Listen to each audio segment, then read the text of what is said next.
बिस्मिल्लाहिर्रहमानिर्रहीम।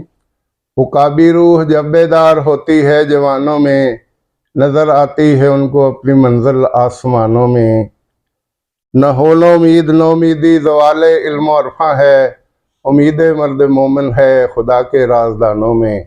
साहिबो चैनल सदाए जहानिया के मेज़बान अशरफ अदीब मशदी का सलाम कबूल कीजिए। तो मेरे पहलू में इस वक्त government model high school Jahania में हाल ही में स्टूडेंट इलेक्शन जो हुए थे, उसमें सदारत की सीट पे जीतने वाले सदर अजीज़म अब हाफिज़ मोहम्मद अब्दाल मौजूद हैं, जिन्होंने 601 वोट लेकर अपने मद्दे मुकाबला उम्मीदवार उमर जावेद को शिकस्त दी।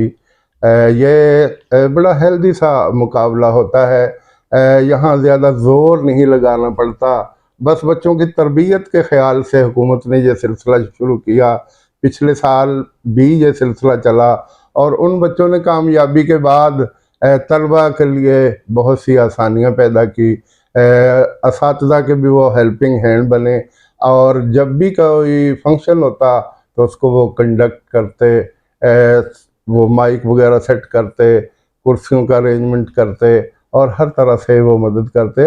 इस बार भी जब डीओ ऑफिस की तरफ से ऐलान हुआ तो चीफ इलेक्शन कमिश्नर जनाब अजीज़ुल्लाह भट्टी साहब और मोहतरम चौधरी लियाकत सोहेल साहब जो मौजूदा हालात में गवर्नमेंट मॉडल हाई स्कूल के प्रिंसिपल हैं, उन्होंने बाहमी मुशावरत से तलबा को इस बात से आगाह किया और सदारत, नायब सदर और जनरल सेक्रेटरी के लिए उम्मीदवार सामने आ गया। 3 दिन तक ये मुहिम जारी रही और फिर 14 तारीख को इलेक्शन मुनक्किद हुए। लेकिन पिछले साल की निस्बत इस बार मैंने देखा कि ज़ोर कुछ ज़्यादा लगाना पड़ा तलबा को उम्मीदवारान के लिए, और उम्मीदवारों को खुद काफ़ी जिद्दोजहद करना पड़ी। और ज़ाहिर है कि जिसमें हारने का जज्बा होता है वो जीत भी जाता है, हार भी जाता है।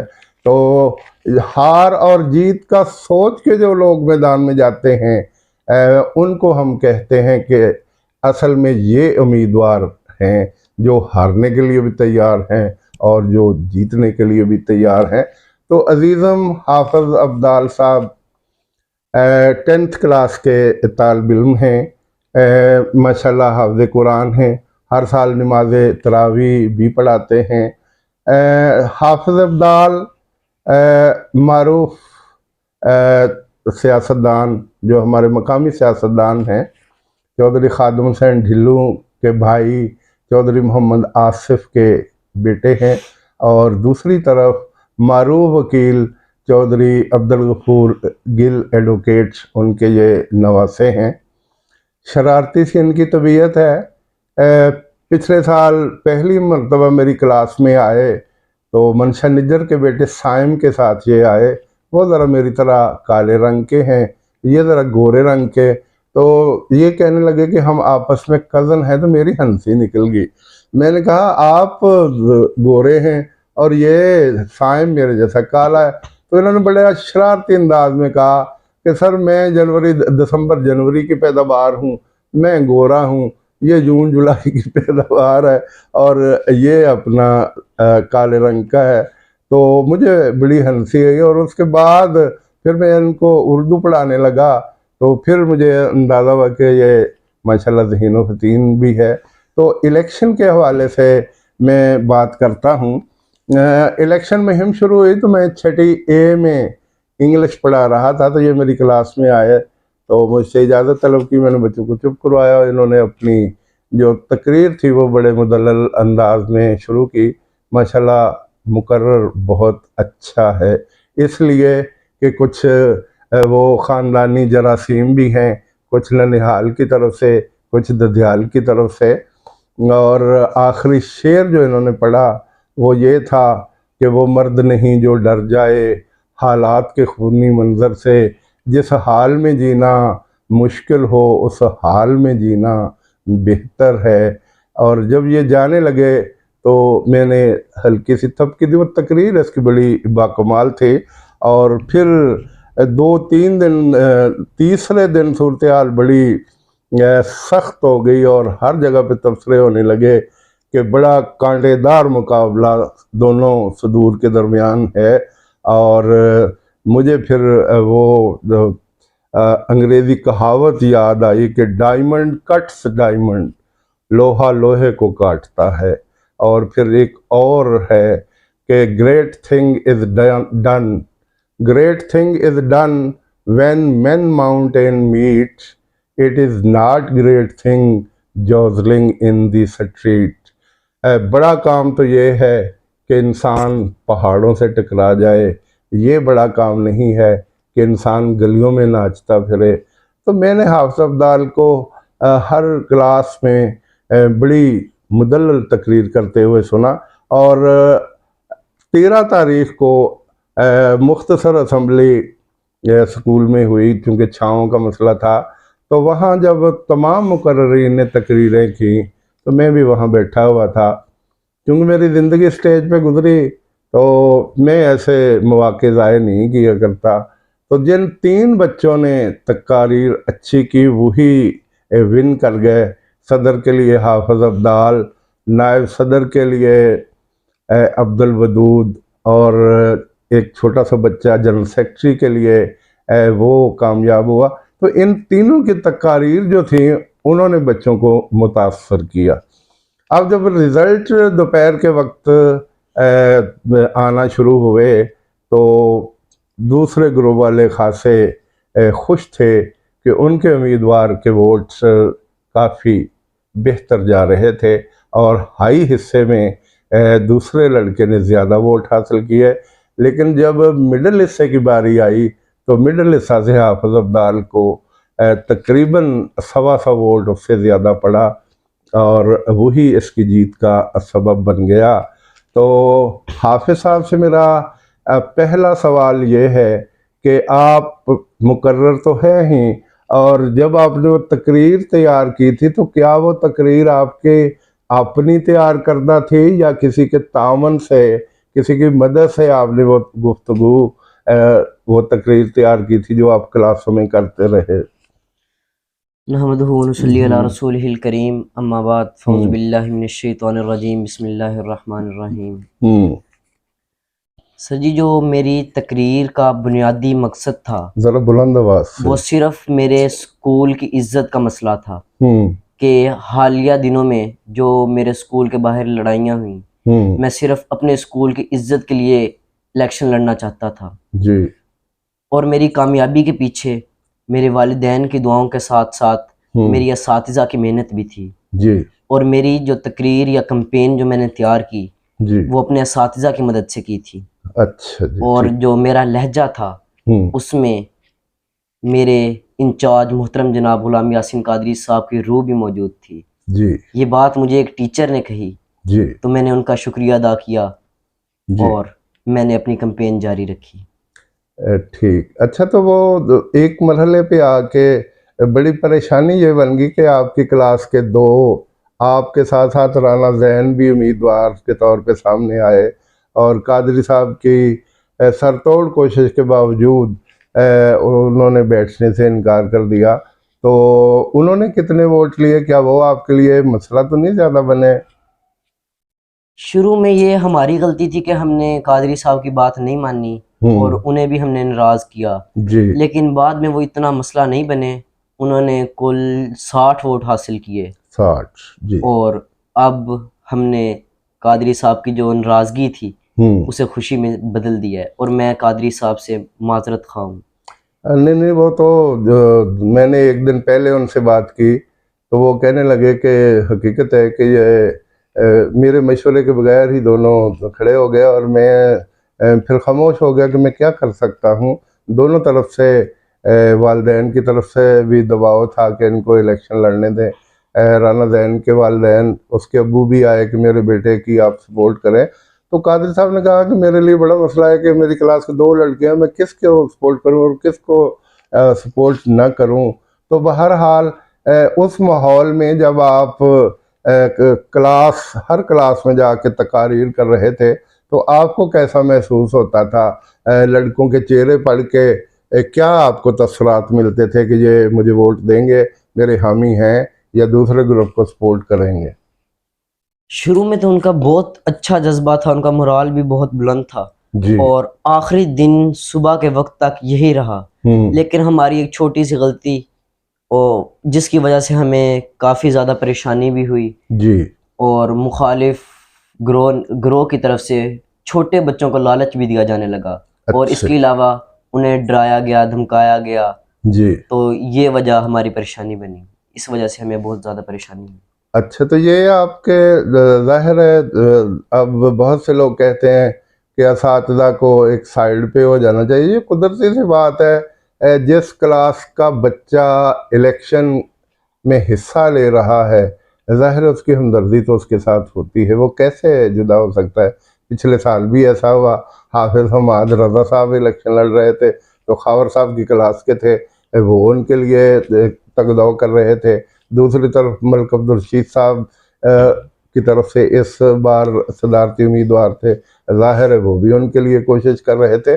तो ये तो एक लाजमी अमर है, लेकिन यहाँ बातें हुई कि असातिज़ा को एक साइड पे होना चाहिए। वो बंदा तो साइड पे रह सकता है जिसका ताल्लुक नहीं है। मिसाल के तौर पे मैं हूँ, मुझे हर एक को हमदर्दी तो ज़रूर होती है, लेकिन मुंह से बोल कर किसी को कहना ज़रा मुश्किल होता है। सारे ही बच्चे होते हैं, हकीकत है कि वो जावेद उमर भी बच्चा ही है, आप भी हैं, राना जैन भी बच्चों की तरह है, बाकी सारे भी। तो हेल्दी कंपटीशन के लिए मौका सबको दिया गया और कहते हैं कि जिसने कोशिश की वो मंजिल पे पहुंच गया। कुछ लक को भी कुछ लक भी होती है, और आप उस रोज़ लक आपके साथ थी और आप एक बहुत मुश्किल मार्का जीत के सुरखरू ठहरे। तो जब आप वो इलेक्शन जीत गए तो आपको कैसा महसूस हुआ? आर्जी तौर पर तो मुझे बहुत खुशी हुई, लेकिन मेरा बुनियादी मकसद सिर्फ अपने इदारे की इज्जत था, जी। मेरे अपने इदारे का वकार था। जी। और मैं अभी भी इसी के लिए कोशिश हूँ कि मेरे इदारे का नाम फ़ख्र से बुलंद हो। नहीं, वो तो ठीक है, लेकिन मुझे जब कादरी साहब नहीं, किसी और टीचर ने मुझे आके बताया कि रिज़ल्ट फाइनल हो गया। मैंने पूछा तो कहते हैं कि वो जी खिलाफ तवक्को रिज़ल्ट आया। मैंने कहा कैसे? हाफिज़ अब्दाल जीत गया है 125 वोट से। तो आप मेरे सामने आए, तो मेरा उस वक्त आपको मेरे ख्याल पता नहीं था। मैंने आपको बताया कि आप जीत गए हैं, तो आपका चेहरा खेल उठा के मैं वाकई जीत गया हूँ। मैं तो नरम मिजाज आदमी हूँ, जज्बाती गुफ्तगू मुझसे नहीं होती, लेकिन मैं आपके पास खड़ा था और आप बड़े धड़ल्लेदार जुमले इस्तेमाल कर रहे थे कि मैंने इसलिए इलेक्शन लड़ा कि किसी मकाम पे मैं स्कूल का नाम रोशन कर सकूं। तो मुस्तकबिल में आपके क्या इरादे हैं? वकालत के, डॉक्टरी के, या इंजीनियर बनने के क्या इरादे हैं आपके? सबसे पहले तो मैं ट्राई करूँगा डॉक्टरी के लिए, लेकिन अगर खुदा न खास्ता अगर ऐसा होता है कि मैं इंट्री टेस्ट पास नहीं कर सकता, जी। तो फिर मेरा इरादा लॉ की तरफ होगा। हाँ, लॉ भी बहुत अच्छा शोबा है। आपके नाना अबू वकील हैं और कामयाब वकला में इनका शुमार होता है। ये बार का इलेक्शन भी लड़ते रहते हैं, कभी जीत जाते हैं, कभी हार जाते हैं। तो मदाहिया से उनकी तबीयत है खुशबाश, हर वक्त हंसते मुस्कुराते रहते हैं और साथ साथ ये सिलसिला भी चलता रहता है। तो वकालत भी अच्छा पेशा है, माशाल्लाह अच्छे मुकर्रर हैं, और जो मुकर्रर होता है वो बेहतरीन वकील साबित होता है, क्योंकि वहाँ जब दलाइल देना पड़ते हैं, जरा करनी पड़ती है, तो फिर जिसमें जितना बोलने की सलाहियत होती है वो अपना माफी ज़मीर उतने अच्छे अंदाज में पेश कर सकता है। तो यकीनन आपके लिए ये शोबा बहुत सूदमंद साबित होगा। लेकिन डॉक्टरी मेहनत करने से क्या चीज़ हासिल नहीं हो सकती। आप मेहनत जारी रखें, आप डॉक्टर भी बन सकते हैं, आप इंजीनियर भी बन सकते हैं, आप वकील भी बन सकते हैं। ये अभी मैदान खुला है आपके लिए, बहुत सा वक्त है, आप कुछ भी बन सकते हैं। तो अब इलेक्शन जीतने के बाद आप स्कूल में कौन सी ऐसा फलाही या इस्लाही काम है जो करना चाहते हैं? कोई माइंड बनाया आपने? जी, चूंकि मैं भी उनके साथ ही बैठता हूँ, उनके साथ ही मैं भी पढ़ता हूँ, तो जी जाहिर है जो उन्हें परेशानी है वही परेशानियां मुझे भी हैं। जी पहली परेशानी जो हमारी अपनी परेशानी है वो गरीब तलबा के अखराजात हैं। जी उनकी यूनिफॉर्म और उनके शूज़ का मसला सबसे ज़्यादा है। जी तो मैं अपने सीनियर जो असातिज़ा हैं उनसे और तलबा से भी यही गुजारिश करूँगा कि जब वो स्कूल छोड़ें जी तो ज़ाहिर है कि वो वर्दी उनके दोबारा काम नहीं आएगी। जी और जो वाकई। मुखय्यर तलबा हैं वो कुछ अपने अपने अपने से अपने स्कूल के लिए, अपने इदारे के लिए, ज़ाहिर है जो उनके पीछे हैं तलबा, जो उनके जूनियर हैं वो भी उन्हीं के साथी हैं, कुछ उनमें से उनके भाई भी होंगे। जी तो वो उन्हीं के लिए अपनी जो गुज़श्ता उनका सामान था जी वो अपने इदारे को दे के जाएं। हाँ जी और उसके बाद जो मसला है वो पानी का और ब्रेक का मसला, चूँकि तलबा दूर दूर से आते हैं तो इस वजह से उन्हें सुबह जल्दी आने में परेशानी होती है, इस वजह से वो अपना सुबह खाना भी नहीं खा सकते। जी और बिल्कुल। यहाँ पर फिर शाम को एकेडमी भी होती है, तो इस वजह से मैं चाहता हूँ कि स्कूल के दौरानिए में तकरीबन छोटी सी एक 20 मिनट की ब्रेक कर दी जाए। हाँ जी, ये बड़ी अच्छी तजवीज़ है। और वो जो आप वर्दियों की बात करते हैं, जो पिछले साल से कुछ असातिज़ा ने सिलसिला शुरू किया, तो बजाय इसके कि बच्चे आखिरी दिन असातिज़ा से अपनी शर्टों पे साइन करवाते फिरे, वो वर्दी स्कूल में जमा कर दे। और पिछले साल जमा हुई, और अब जब नई क्लासेस शुरू हुई तो जो गरीब तलबा थे उनको वो वर्दियाँ फराहम कर दी गई। तो उनके लिए तो वो बहुत सूदमंद साबित हुआ ये सिलसिला, और आगे भी ये सिलसिला जारी रहना चाहिए। बाकी रही ब्रेक, तो ब्रेक एक बुनियादी हक है बच्चों का भी और असातिज़ा का भी। तो ये इसके लिए आपने कोशिश करनी है, हेडमास्टर साहब से मिलें, बाकी असातिज़ा से मिलें, और ग्रुप की सूरत में मिलें, और इसकी बहाली के लिए आप कोशिश करें। बाकी रही ये सोलर सिस्टम शुरू हुआ, मैंने भी बारहा असातिज़ा से कहा, इंतज़ामिया से कहा कि आप जैसे हम घरों में यूपीएस पे एक आध पंखा कर देते हैं, एक आध बल्ब फिक्स कर देते हैं, तो जितनी वो ज़रूरत होती है वो हम इस्तेमाल करते रहते हैं। जब सारे पंखे चलते हैं तो 10 मिनट या 20 मिनट में वो जो कैपेसिटी उसकी होती है वो तो पूरी हो जाती है, और फिर सारा स्कूल जो है वो पसीने में भीगा हुआ, ना असातिज़ा पढ़ा सकते हैं ना बच्चे पढ़ सकते हैं। तो इसके लिए आपने आवाज़ उठानी है। और बाकी असम्बलियों की तरह या सेनेट की तरह लंबे चौड़े आपको वो ग्रांट तो मिलती नहीं है कि आप करेंगे।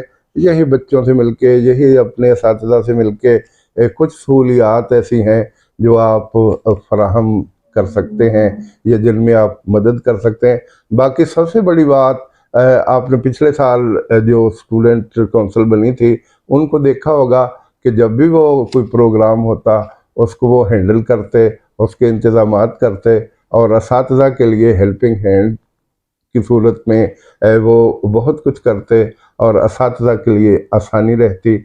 और एक सबसे मेरा अच्छा मशवरा ये है कि इलेक्शन जीतने के बाद जब इंसान किसी ओहदे पे पहुंच जाता है तो उसमें आजिज़ी आ जानी चाहिए। आप असातिज़ा का ज़्यादा एहतराम करें, बच्चों के साथ मोहब्बत से पेश आएँ, क्योंकि उन बच्चों ने आपको वोट दे के, ये सब बात ज़हन में रखें कि जो आप अब जीत गए हैं, आपको सब ने वोट दिए हैं, जिसने दिए हैं वो भी आपके लिए मोहब्बत के लायक हैं। जिन्होंने नहीं दिए उनके साथ भी आपका अच्छा सलूक होना चाहिए। घुल मिल के रहेंगे तो इंशाअल्लाह बड़ा अच्छा माहौल रहेगा। तो कहीं ऐसा तो नहीं कि जीतने के बाद आप अपनी पढ़ाई की तरफ से गाफिल हो जाएंगे? क्या ख्याल है इसके बारे में? नहीं, हमारा बुनियादी मकसद तो स्कूल में आने का पढ़ना ही है। ये इलेक्शन तो सिर्फ एक एक्टिविटी थी जी कि बच्चे मुस्तकबिल में अपना हक, अपना जो वोट उनका बुनियादी हक है वो जी कैसे इस्तेमाल करें, जी वो अपने नुमाइंदे कैसे चुने। जी और हमारा यहाँ पर आने का बुनियादी मकसद तो सिर्फ पढ़ना ही है। लिहाजा हम इससे कभी गाफिल नहीं हो सकते। अच्छा, आप लाइट की तरफ अगर ज़्यादा देखें तो ये ज़्यादा बेहतर है, मुझे तो थोड़ी सी वैसे दिक्कत पेश आती है। अच्छा, बाकी बातें तो होगी। तो कुरान पाक का हिफ़्ज़ आपने किस सन में किया था? मैंने तकरीबन 3.5 साल के अरसे में कुरान पाक हिफ्ज़ किया, और आखिरी जब आखिरी लम्हात थे वो 2019 में थे। अच्छा, 2019। 2019 में मैंने वफाकुल मदारिस अल अरबिया पाकिस्तान का इम्तिहान पास किया। जी, और कहाँ से? इकरा रोज़तुल अत्फ़ाल। अच्छा, इक़रा रोज़तुल अत्फ़ाल से। जी, तो तरावियाँ कितनी मरतबा आपने पढ़ाई है? अल्हम्दुलिल्लाह 3 दफ़ा तो मैं पढ़ा चुका हूँ, और उससे पहले जब हिफ्ज़ अभी नामुकम्मल था तो मैं सुनता रहा। अच्छा, सुनता रहा सामे की हैसियत से। जी। तो मंज़िल तो माशाल्लाह आपकी ज़ाहिर है, 3 साल जब पहले आप सामे रहे, फिर आप खुद तरावियाँ पढ़ा रहे हैं, तो मंज़िल तो आपकी माशाल्लाह पक्की होगी। और इंशाअल्लाह जब एक दफ़ा मंज़िल पक जाए तो फिर इंसान चलता रहता है। थोड़ा सा मेहनत करके, थोड़ी सी दोहराई से ये काम चलता रहता है। आपके जो सामने बैठे हैं हारिस निसार साहब, ये भी माशाअल्लाह हाफ़िज़ कुरान हैं और नमाज तरावी पढ़ा चुके हैं। और हसीन इत्तेफाक है कि इंटरव्यू लेने वाला भी कैमरामैन भी हाफ़िज़ कुरान है, और जो सामने बैठा है वो भी हाफ़िज़ कुरान है। और मेरे लिए भी ये खुशी का मकाम है कि मेरे 2 तालिब इल्म हैं और दोनों हाफ़िज़ कुरान हैं। और हाफ़िज़ कुरान की बड़ी शान है। क़यामत के दिन हाफ़िज़ कुरान के वालिदैन के सर पे सोने के ताज होंगे, जिनकी लाइटें आसमान तक जा रही होंगी। तो ये बहुत बड़ी खुशनसीबी है जो आपने समेटी है। तो बेटा, मुख्तसर वक्त में कुछ बातें आपसे हुई, तो आपने अपने नाना अबू से क्या कुछ हासिल किया? उनकी मैंने सब उनकी ज़िंदगी से क्या सबक आपने सीखा, और उनके प्यार मोहब्बत या उनको देख के आप ने क्या महसूस किया और क्या उनसे हासिल किया? सबसे पहले तो मैंने उनसे वक़्त की पाबंदी करना सीखी, अच्छा और वक्त। उसके बाद मैं नमाज़ों पे बर वक़्त पहुँचने लगा, और अल्हम्दुलिल्लाह हम्म। पहली पहली सफ़ में इमाम के पीछे खड़े होकर मैंने कई नमाज़ें अदा की, जो कि अब तक जारी हैं। बहुत और सबसे अच्छा। बड़ी बात जो मैंने पहले कही कि वक़्त की पाबंदी मैंने उनसे सीखी। अच्छा, दजयाल की तरफ से ज़ाहिर है आपके ताया अबू बहुत अच्छे मुकर्रर हैं, चौधरी खादिम हुसैन ढिल्लों साहब, और बड़ी धड़ल्लेदार गुफ्तगू करते हैं। तो ये तकरीर का अंदाज़ आपने उनको देख के उनको कॉपी किया है या आपका अपना है? ज़ाहिर-सी बात है कि जब जब से मैंने होश संभाला तो वही मेरे सामने रहे, जी। और ये उन्हीं का दिया हुआ एक तोहफ़ा है। जी, ज़ाहिर है ये जरासीम जो होते हैं वालिदैन की तरफ से, ननिहाल की तरफ से, ददियाल की तरफ से, वो चलते रहते हैं। तो बेटा, बहुत बातें हो चुकी। अल्लाह ताला आपको खुश रखे, आबाद रखे। और हकीकत है कि जब बच्चे नौजवान होते हैं, नौजवान जवानी की उम्र इंसान की बेहतरीन उम्र होती है। इस उम्र में इंसान जो भी करना चाहे कर सकता है। तभी तो अल्लामा इकबाल ने कहा था, ज़रा नम हो तो ये मिट्टी बड़ी ज़रख़ेज़ है साकी। और एक जगह पे वो फरमाते हैं, कभी है नौजवान मुस्लिम तदब्बर भी किया तूने, वो क्या गर्दूं था तू जिसका है एक टूटा हुआ तारा, तुझे उस कौम ने पाला है आगोश मोहब्बत में, कुचल डाला था जिसने पाँव में ताजे सरे दारा। हुकूमत का तो क्या रोना कि वो एक आर्ज़ी शय थी, नहीं दुनिया के आईने मुसल्लम से कोई चारा, मगर वो इल्म के मोती किताबें अपने आबा की, जो देखें उनको यूरोप में तो दिल होता है सिपारा। तो अब्दाल बेटा, बहुत बहुत शुक्रिया भी कि आपने थोड़ा सा टाइम मेरे चैनल के लिए निकाला। और आपको शाबाश भी कि आपने बड़े हौसले और तदब्बर से इलेक्शन लड़ के उसको विन किया। और ये यकीनी तौर पे आने वाले वक्त में आपके काम आएगा ये तजर्बा, और आने वाले दिनों में भी आप सियासत में हिस्सा ले सकते हैं।